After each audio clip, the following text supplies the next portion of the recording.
Christmas ആഘോഷിക്കപ്പെടേണ്ടത് തന്നെയാണ്, ഒരു സംശയമല്ല. ആര് ആര് ക്രൈസ്തവ മതവിശ്വാസികൾ ക്രിസ്മസ് ആഘോഷിക്കപ്പെടേണ്ടത് തന്നെയാണ്. ഇസ്ലാം മതവിശ്വാസികൾക്ക് ആഘോഷിക്കപ്പെടണോ? വേണ്ട. ഇനി ഞാനിത് പറയുമ്പോഴേക്കും ഇന്നിങ്ങോട്ട് വർഗീയവാദിയാക്കാനോ നിൽക്കണ്ട, വിഷയങ്ങൾ പറയണം. ഒരു ഉദാഹരണം ഞാൻ പറയാം.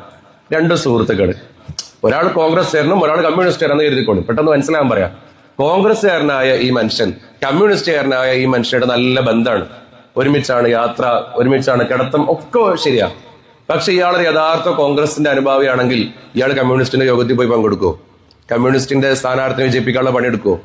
അങ്ങനെ ഉള്ളിലൂടെയൊക്കെ പണിയെടുത്താൽ അതിനെന്താ നമ്മുടെ നാട് വിളിക്കല്? അപ്പൊ അവിടുത്തെ നേതാക്കൾ കൃത്യമായിട്ട് പറയും, നിങ്ങൾ അതിന് പണിയെടുക്കാൻ പാടില്ല, നിങ്ങൾ പാർട്ടിയിൽ മാത്രം ഉറച്ചു നിൽക്കണം, മറ്റേ പാർട്ടിനെ സഹായിക്കാൻ പാടില്ല. അത് പറഞ്ഞു കഴിഞ്ഞാൽ പാർട്ടിയുടെ നിലപാട്.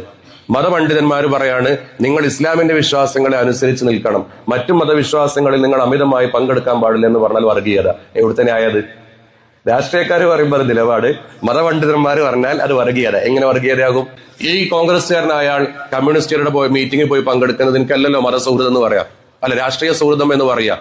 അവരുടെ മീറ്റിംഗ് പങ്കെടുക്കുക, ഇലക്ഷൻ കാര്യങ്ങൾക്ക് പ്രവർത്തിക്കുക, വോട്ട് പിടിക്കാൻ വേണ്ടി പോവുക, ഇതിനല്ല എന്തെന്ന് പറയാം രാഷ്ട്രീയ സൗഹൃദം എന്ന് പറയാം. മറിച്ച് എന്താ രാഷ്ട്രീയ സൗഹൃദം? അങ്ങനെ കമ്മ്യൂണിസ്റ്റുകാരുടെ ഒരു ബോർഡ് കണ്ടാൽ, ഒരു കൊടിമരം കണ്ടാൽ അതിനെ തകർക്കാതിരിക്കുക, അവരുടെ സ്ഥാനാർത്ഥിയുടെ പോസ്റ്റർ ഉണ്ടെങ്കിൽ അതിന്റെ മുകളിൽ പോയി കരിയർ വയ്ക്കാതിരിക്കുക, അവർക്ക് ചെയ്യാനുള്ള അറ്റ്മോസ്ഫിയർ ഒക്കെ അതേപോലെ തന്നെ നിലനിർത്തി കൊടുക്കുക, നമ്മൾ മാത്രമേ ചെയ്യാൻ പറ്റുള്ളൂ എന്ന് ചിന്തിക്കാതിരിക്കുക, അങ്ങനെ കോൺഗ്രസ്സുകാരൻ പോയിട്ട് കമ്മ്യൂണിസ്റ്റുകാരന്റെ ഒരു പ്രോപ്പർട്ടി തകർക്കാതിരിക്കുക, ഇതാണ് രാഷ്ട്രീയ സൗഹൃദം. ഇതന്നെയാണ് മതസൗഹാർദ്ദം എന്ന് പറഞ്ഞാൽ. അവരുടെ മതാചാരങ്ങൾ അതേ രൂപത്തിൽ അനുഷ്ഠിക്കാനുള്ള സ്വാതന്ത്ര്യം അവർക്കുണ്ട്, അത് ചെയ്യാം. അത് കാണുമ്പോൾ നമ്മളാരും അതിനെ വ്രണപ്പെടുത്താൻ പോകേണ്ടതില്ല, നമ്മളാരും അത് ചെയ്യാനും പോകേണ്ടതില്ല. ക്രിസ്മസ് ആഘോഷം എന്ന് പറഞ്ഞാൽ എന്താണെന്നറിയോ? ക്രിസ്തു ജനിച്ച ദിവസമാണ്, യേശുവിന്റെ ജന്മദിനാണ്.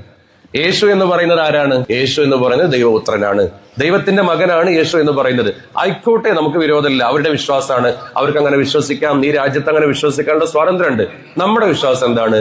ലം യലിദ് വലം യൂലദ്. ഈസാ നബി അലൈഹി സ്വലാത്തു വസ്സലാം മറ്റുള്ള നബിമാരെ പോലെ തന്നെ ഒരു നബി മാത്രമാണ്, അള്ളാഹിന്റെ മകനൊന്നുമല്ല. ഇതാണ് നമ്മുടെ വിശ്വാസം. അപ്പൊ അള്ളാഹുവിന് മകനുണ്ട് എന്ന് വിശ്വസിക്കുന്ന ഒരു ആചാരത്തോട് ചേരുക എന്ന് പറയുന്നത് എന്താണ്? ഇസ്ലാമിനെ സംബന്ധിച്ചിടത്തോളം അത് കുഫറിലോട്ട് പോകുന്ന കാര്യമാണ്. അതാണ് മഹാനായ ഇബ്നു ഹജർ ഹൈത്തമി റളിയല്ലാഹു തആല അവിടുത്തെ ഫതാവൽ കുബ്രയിൽ രേഖപ്പെടുത്തി, ഏതൊരു മതവിശ്വാസത്തിന്റെ ആചാരത്തോടും അത് ആ മതവിശ്വാസത്തിന്റെ ആചാരമാണ് എന്ന് മനസ്സിലാക്കി ആ മതവിശ്വാസത്തിന്റെ ആചാരത്തിൽ പങ്കുചേരുക എന്നുള്ളത് കുഫറാണ്. ഇനി അങ്ങനെയല്ല, അതൊരു മതവിശ്വാസത്തിന്റെ ആചാരമാണ് എന്ന് നമ്മൾ വിശ്വസിക്കാതെ അവരോടുള്ള സൗഹൃദം പങ്കിടലായി നമ്മൾ അതിലോട്ട് പങ്കുചേരുകയാണെങ്കിൽ അത് ഹറാമാണ്. അങ്ങനെ ആകുമ്പോൾ ക്രിസ്മസ് ആയിക്കോട്ടെ, എന്താഘോഷം ആയിക്കോട്ടെ, അത് ഈ രൂപത്തിലുള്ള ഒരു പങ്കു ചേർക്കൽ അവിടെ വരുന്നുണ്ട്. അങ്ങനെയാണെങ്കിൽ അത് പങ്കെടുക്കലിന്റെ വിധി എന്താണെന്ന് നമ്മൾ മനസ്സിലാക്കണം.